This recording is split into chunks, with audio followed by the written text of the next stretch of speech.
The night was thick with tension. In the quiet of their Lagos apartment, Adaeze sat on the edge of their king-sized bed, the weight of the silence pressing down on her.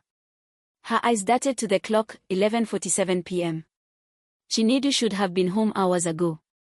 She could no longer ignore the gnawing suspicion in her gut. The door creaked open. Chinedu stepped inside, his face illuminated by the dim light of the hallway. He looked weary, but there was something else in his eyes, a mixture of guilt and avoidance. "Where have you been?" Adaze's voice cracked, betraying the hours of waiting and worrying. "Work ran late." "You know how it is," Chinedu replied, his tone too casual, too rehearsed.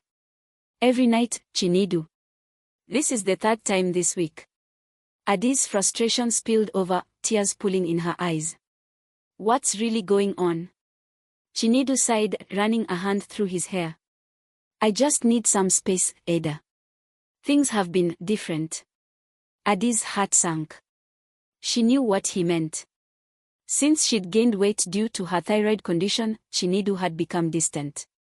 The man who once showered her with love and attention now barely looked at her. "Different how?" she demanded, her voice rising. "You think I don't notice how you avoid me? How you find any excuse to be away?" Chinedu turned away, unable to meet her gaze. "I'm tired, Ada. Let's talk about this tomorrow." "No, we are talking now." Adaze stood up, her anger giving her strength. "You owe me that much." Chinedu took a deep breath, the words spilling out before he could stop them. I can't handle it, Ada. You've changed. We've changed. I don't know how to deal with this." The sting of his words was like a slap to Adaze's face. She backed away, her voice trembling. "So, because I've gained weight, you can't love me anymore?" "It's not that simple," Chinedu muttered, frustration etched across his face. "I don't know how to explain it." In that moment, Adaze felt the full weight of her isolation. She had hoped this was just a rough patch, but Chinedu's words made it clear that their problems ran deeper. "I'm going out," she announced, grabbing her purse. "I need some air."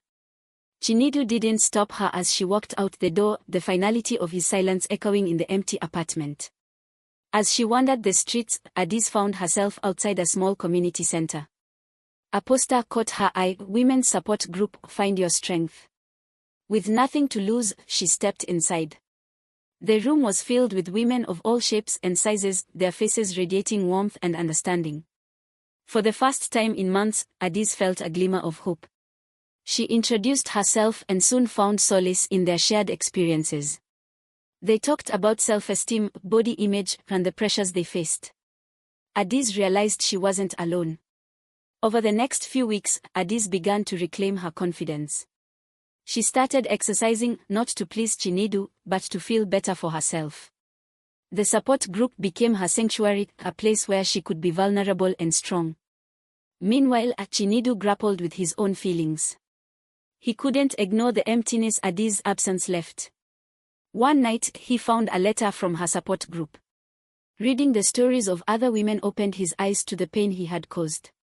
Determined to make amends, Chinedu attended a meeting of the support group, hoping to understand what Adaze was going through.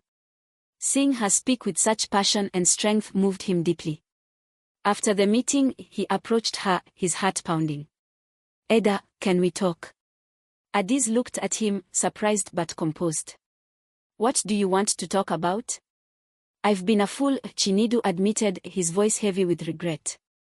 "I let my own insecurities drive a wedge between us. I'm sorry, Ada. I want to understand. I want to do better." Adaze studied his face, searching for sincerity. She saw the man she fell in love with, struggling to make things right. "It's not going to be easy, Chinedu. We have a lot to work through." "I know," he said, taking her hand. "But I'm willing to try, if you are." Together, they began the arduous journey of rebuilding their relationship. Chinedu attended therapy to confront his prejudices, while Adaze continued to find strength and support in her group. They learned to communicate, to be vulnerable with each other, and to cherish the love that had brought them together in the first place. Their path wasn't smooth, but with each step, they grew closer, understanding that true love transcends physical appearances. In the end, they discovered that the heart of their marriage was not in the perfection of their bodies, but in the strength of their commitment to one another.